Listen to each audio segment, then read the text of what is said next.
Hi, I'm David Kaufman, voice of Jimmy Olsen in Superman the Animated Series. And we're here to catch up with some of the writers and creators from the show, hang out, ask them a few questions, find out what was going on in their mind as they were working on the show. I have a couple questions myself about Jimmy. Let's find out. Follow me.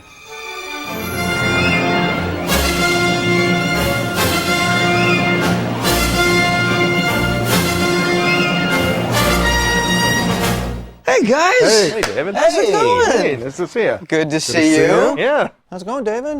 Very, very good. Long time no see.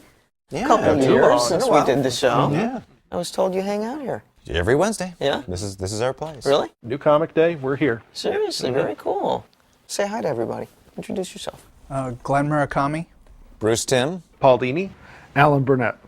Let me ask you some questions about the show in terms of these final 18 episodes tended to start the inclusion of Jack Kirby's Fourth World characters. Right. What was your thoughts behind bringing those characters in the show? Well, for a number of things. Superman is such a powerful character.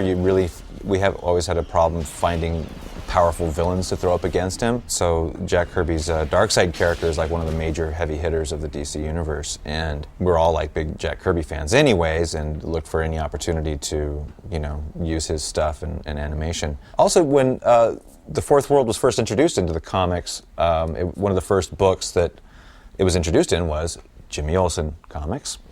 And so there was a Superman connection there already. So we weren't just like drafting, the Fourth World into the Superman mythos, just willy-nilly. I mean, there was a precedent for it. Let us begin at the beginning. What once was whole was split asunder, and in its place there arose two worlds. Worlds as different as daylight and darkness. It's just a real rich comic book mythology. I mean, it's like a whole big, super involved backstory, which we simplified, of course, for animation. But there's just a lot of really rich story material there. Not every hero starts off with a great cast of villains, and Supermans are kind of, they're okay, but when you bring in a character like Darkseid and the whole planet of Apocalypse, you've got all these great characters who can match him power for power, and also the idea that Darkseid is a dictator and Superman represents, freedom. You can't beat that.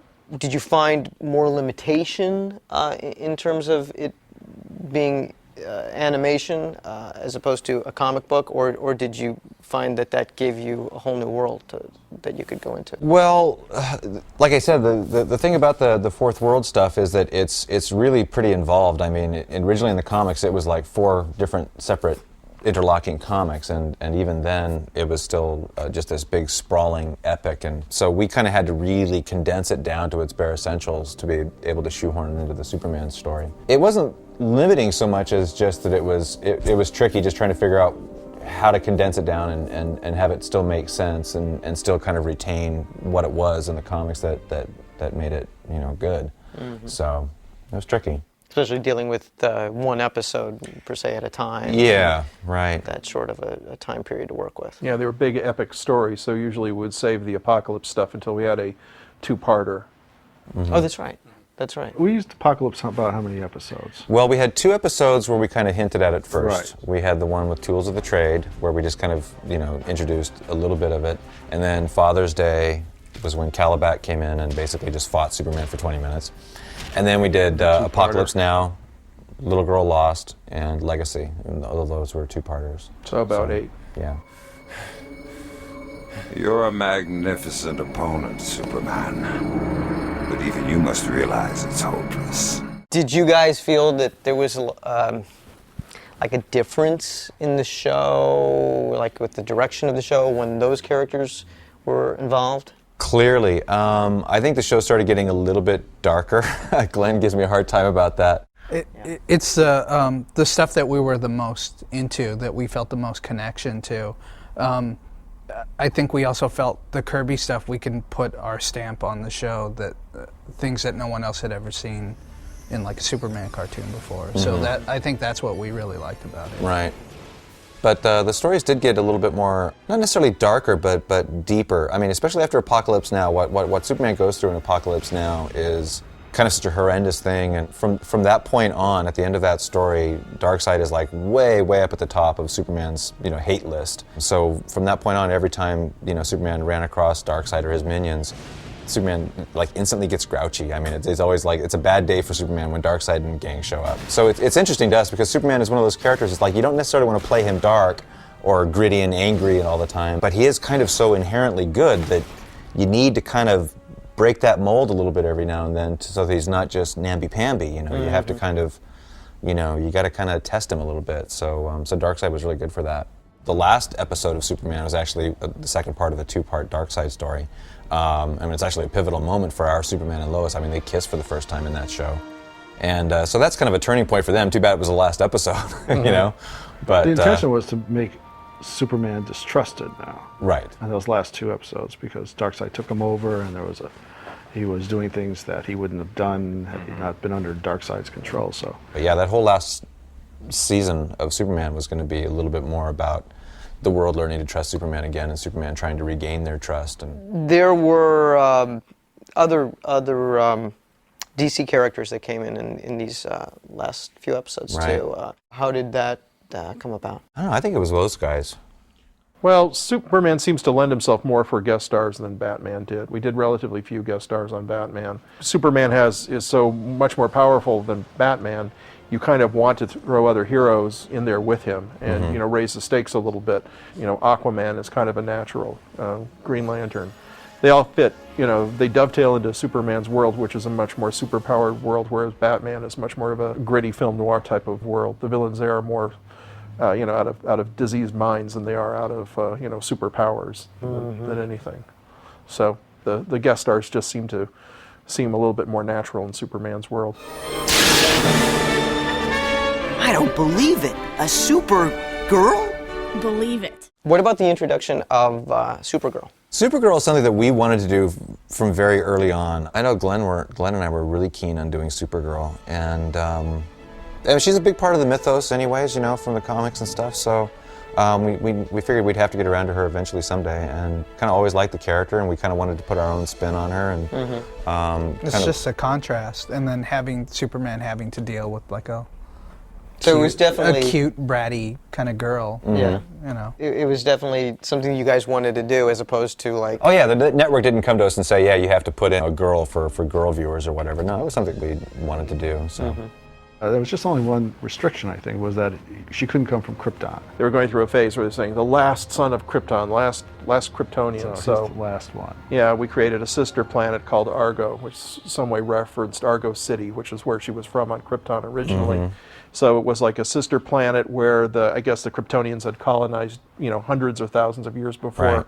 So they were very similar to the Kryptonians. Yet when Krypton blew up, their world was thrown out of orbit. And We actually kind of skated some of that stuff by. If you remember, DC actually specifically requested that her powers not be exactly like Superman's. Right. They said because she's technically not Kryptonian, so Earth's sunlight should affect her differently. And we said, oh yeah, we'll give her some different powers. And we never did. I mean, a line here or there, maybe kryptonite doesn't affect her as quickly as it affects Superman, or she's not as strong. But, yeah.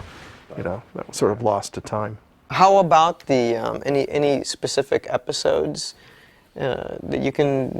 One of the episodes I like on this reel is Nighttime, which is the one where Superman assumes Batman's identity, and because Batman's missing, and so he's working with Robin to try and track him down. The city of Gotham's going a little wild because everybody thinks Batman's gone, and so he reappears as Batman and pretends to be Batman. Bob Goodman wrote that, and there's a lot of humor in it. There's one great scene where he beats up Bane, and you just love that scene. I love that scene. I like seeing Superman doing his impression of Batman. I mean, when he's like talking to Commissioner Gordon, and he's like standing, ramrod stiff with his chin in the air and being all aloof. And that's a good episode. I like that one a lot. Demon Reborn was another one. Demon Reborn is another one of our Superman-Batman team-up episodes, which we did rather a number of, I suppose, once we brought Batman back. Yeah, that's the one where Ra's al Ghul is like getting really, really old, and his Lazarus Pit thing isn't working anymore, so he wants to steal Superman's power to rejuvenate himself. Nice looking. Any other episodes you can remember from this batch that you were particularly proud of? I like Absolute Power. The artist did a great job on it. They created a whole new world. It was one of those shows that I didn't like the script very much, but the only way I thought could make it appealing to me was just to go crazy with the sci-fi elements, and yeah, we designed Paul Ravoche went crazy designing the world, and I designed all the spaceships. We had good storyboard guys. We had Lee Weeks, the famous comic book artist, doing storyboards from that episode. I know we did it really fast. I was impressed with the world. We did it really fast. It looks good. Yeah. And the black hole effect. Oh yeah, that's right, the black hole effect. That's right. I think that's the reason you even wanted to do that story in the first place. You said, I want this big black hole. And I said, Alan, do you know how difficult it is to do a black hole in animation? And this is before we had digital effects, too. This was like, we had to do it all old school. But, yeah. Production-wise, we were cranking. Yeah. I mean, We must have been doing tough Batmans one. at that same time, too. Yeah. We were. Yeah. This set also has, unfortunately, some of the worst episodes we've ever done. Such as? Well, hate to say it, Superman's Pal. Superman's Pal. Not a good show, unfortunately, I don't think. I think it's a good idea for a show, but the execution is just not there. It's like, I don't know. Whose Little big head execution? man. I Whose got too execution? wet Oh, you were with that one. perfect. No, it's not your fault. It's just, no, we fell down. I had to say Well, it. you know Somebody had what? to say it. But there are people who are probably wondering about that episode. What were they thinking about this one? And It's I think somebody's it's good favorite to. episode. Probably. Yeah, maybe. Well, there's an episode on here that a lot of people also consider one of our worst episodes, Unity. And I always kind of liked it. Oh, I like that. That's a I lot of always fun. kind of liked Unity, Yeah. but people just hate that episode. Why? Because it's really weird and grotesque. one's and that? Supergirl Yeah, solo with the episode. creepy preacher guy, but he's actually an alien, and he's in Smallville, and he's got like a hive mind colony thing happening with all the people in Smallville, and they like vomit these big alien tentacles and Oh, stuff. it's gross, but it's fun. What are you gonna do? Settle it. Once and for all. As you look back, did you guys find that you accomplished what you set out to do at the beginning of the series? We kind of touched a lot of the different bases in the Superman mythos. I mean, we got to do all the, the major things. We got to do Bizarro and Mixes Pitlick and, Supergirl and Superman's Pal, the origin story. And it was kind of, we kind of were able to like pay homages to all our favorite versions of Superman, from the Fleischers and, the Christopher Reeve movies and whatnot. I mean, this stuff all blends together a lot better than I ever thought it did. But, even shows that I didn't think were all that great when we worked on them, I watch them now and go, wow, this is a really good episode. So if you guys had the chance, would you like to take another crack at doing the show again? Not necessarily redoing it, but doing it again? I'd love to take another shot at Superman. Yeah, that'd be a lot of fun. It's like Batman. Once we did it the second time, I think we figured out how to do it better. I think the same thing with Superman. We kind of worked all the bugs out. I think, not only did we figure out a little bit more who Superman and Clark were, but also some of the interpersonal dynamics between Jimmy and Lois and Perry and the Kents, and you can go back and revisit that stuff and broaden those characters a little more once you've established them and use those for potential, story material. Same with the villains, too. You go in and you tweak them and you work with them a little bit, or you bring in some new characters, perhaps from the comics, and shake things up, and then you find yourself having fun with it. A lot of Superman's success depends on how well he's animated, to me. To see the musculature and see the sense of flight with the cape and everything, I mean, he really depends on that. We were lucky in a lot of cases to get really good results. Yeah, there's some that are like right up there with our best work. That's really good stuff. It's fun seeing, what does the world think of this guy? Here's one guy who's kind of like a god on earth, and how does the world relate to him? What does he do, and how does he make life better for people, and what's their perception of him? And I think when you do the stories that are just Superman and the world, you have a chance to really sit and think about what that means and go off on who the character is and how he relates to people. It's kind of fun. Anything else you'd like to add? Anything else you want to say about the show? More shows with Jimmy in it, I guess. More shows with Jimmy, Yeah. One word. Spin-off. Oh, Super Olsen. Super What do you Olsen. think? Well, that would be one thing if we ever went back and did a Superman show, new batches of Supermans. That would be something we should definitely look into, is giving Jimmy superpowers. Keep it. Clearly. Yep. Good. Missed a big boat there. Alas, lad, needs to be done. Thank you. Thank you very much. Glenn, Bruce, Paul, Alan. I had a great time. I learned some things. I'll see you around. Okay. All right. Okay. Yeah. Don't be a stranger. I won't. I'll be waiting by the phone. Okay. Tomorrow. The Adventures actually. of Jimmy. So just the last lad. There you go. I'm going to hold you to it. Okay. Okay. See you, Bye-bye. David. Bye. Bye. Thanks for tuning in to Warner Home Video's Superman the Animated Series Volume 3. Hope you had a good time. I did. And hope you had a little insight to what made Superman tick. I got some comics to read. Bye.